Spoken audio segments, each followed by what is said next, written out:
Je vais maintenant raconter comment Adamu fut baptisé et comment une femelle Tiamat fut pour lui créée. Les chefs étudièrent attentivement le visage et les membres du nouveau-né. Ses oreilles étaient de bonne dimension, ses yeux n'étaient pas bouchés, ses membres intérieurs ressemblaient à des jambes, ses membres supérieurs à des mains. Il n'était pas poilu comme les créatures sauvages, ses cheveux étaient noirs, sa peau était douce, aussi douce que celle des Anunnaki. Son sang était d'un rouge aussi profond que l'argile de l'Abzu. Ils observèrent ses attributs virils. Leur forme était étrange. Contrairement à celle des Anunnaki, la partie antérieure était entourée de peau. Que cette peau permette de distinguer les terriens de nous autres Anunnaki, dit Enki. Le nouveau-né se mit à pleurer. Nima l'approcha de sa poitrine, qu'il se mit à téter. Nous avons atteint la perfection, se félicitait Ninjisida. En regardant sa sœur, c'est une mère et son fils qu'Enki voyait, et non Nima en un être. Lui donneras-tu un nom demanda-t-il. Ce n'est pas une créature, c'est un être. Nima posa sa main sur le corps du nouveau-né, caressant sa peau d'un rouge sombre. Je l'appellerai Adamu, celui qui est comme l'argile de la terre, dit-elle.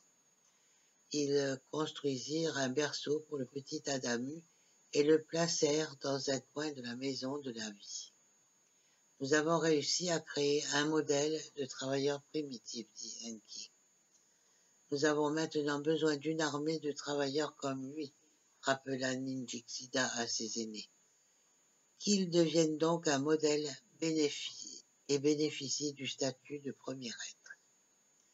Il n'aura pas à travailler, seule son essence servira de moule, décréta Enki, à la plus grande joie de Nima. Quel ventre porteront les ovales fécondés demanda Ninjisida.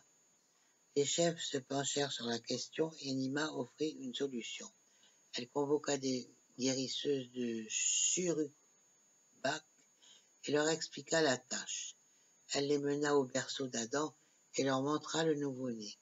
Je vous ordonne pas de remplir cette tâche, leur dit-elle, c'est à vous de prendre cette décision. 7 d'entre elles se portèrent volontaires. Que leur nom passe à la postérité, dit Nima Enki. Leur tâche était héroïque. Grâce à elle, une race de travailleurs primitifs verra le jour. Les 7 s'avancèrent. Chacun d'elles donna son nom à Ninjisida, qui les nota. Ninima, Susiana, Nimada, Nimbara, Nimbung, Musardu et Ninguma.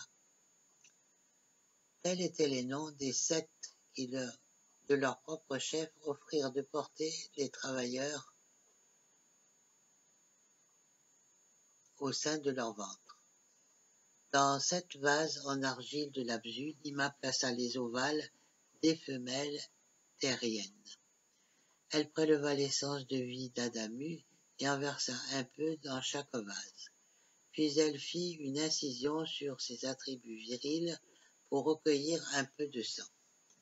Que ce sang soit le signe de la vie, prouvant pour toujours que la chair et l'esprit ont été unis.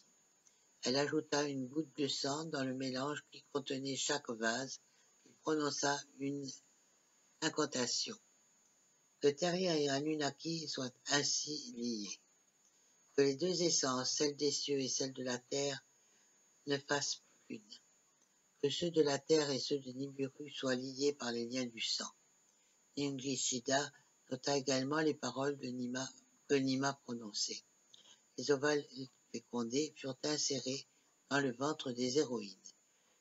Il y eut conception, et chacun attendit avec impatience que passe le temps imparti. Enfin, le temps des naissances arriva, et 7 terriens mâles virent le jour. Leur aspect était satisfaisant. Ils émettaient des sons normaux. Ils furent allaités par les héroïnes. 7 travailleurs primitifs ont été créés, se réjouit Ninjisida. Reprenons la procédure, créons 7 travailleurs de plus. Mon fils, lui dit Enki, s'ils naissent 7 par 7, nous n'aurons jamais assez de travailleurs. Les guérisseuses ne peuvent pas passer leur vie à enfanter, ce serait trop leur demander. En effet, elles ne pourraient endurer une telle tâche, leur dit Nima. Nous devons créer des femelles, dit Enki, pour servir de compagnes aux mâles. Que mâles et femelles s'unissent pour ne faire qu'un, et qu'ils se reproduisent d'eux-mêmes afin de soulager nos femmes. Enki demanda alors à Ninjishida de modifier les formules de ME pour obtenir des femelles et non des mâles. Pour créer le double d'Adamu, nous avons besoin du ventre d'une Anunnaki, répondit Ninjishida. Enki tourna son regard vers Nima, mais il leva la main.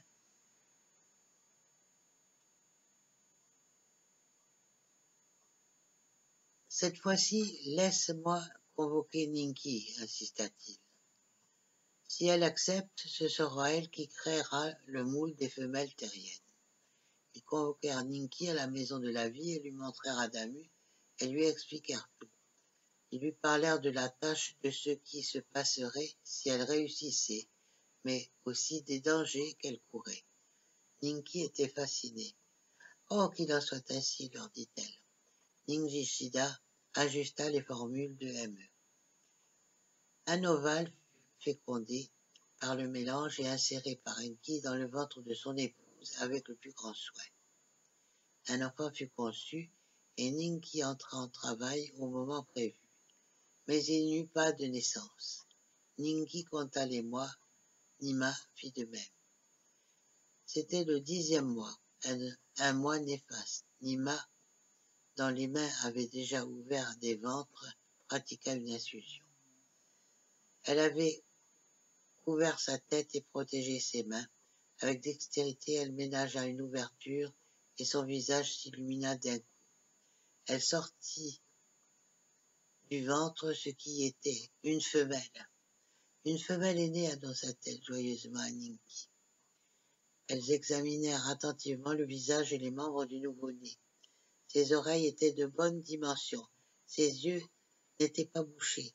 Ses membres intérieurs ressemblaient à des jambes, ses membres supérieurs à des mains. Elle n'était pas poilue, ses cheveux étaient couleur de sable. Sa peau était aussi douce que celle des Anunnaki et avait la même couleur que la leur. Nima prit la petite fille dans ses bras. Elle donna une claque sur le postérieur de l'enfant qui cria comme il se doit. Puis elle la tendit à Ninki pour que cette dernière la nourrisse et l'élève. « Lui donneras-tu un nom » demanda Enki à son épouse. « Ce n'est pas une créature, mais un être. Elle est à ton image parfaite. Tu as donné naissance à un modèle pour les travailleurs. » Ninki posa sa main sur le corps du nouveau-né, caressa sa peau du bout des doigts.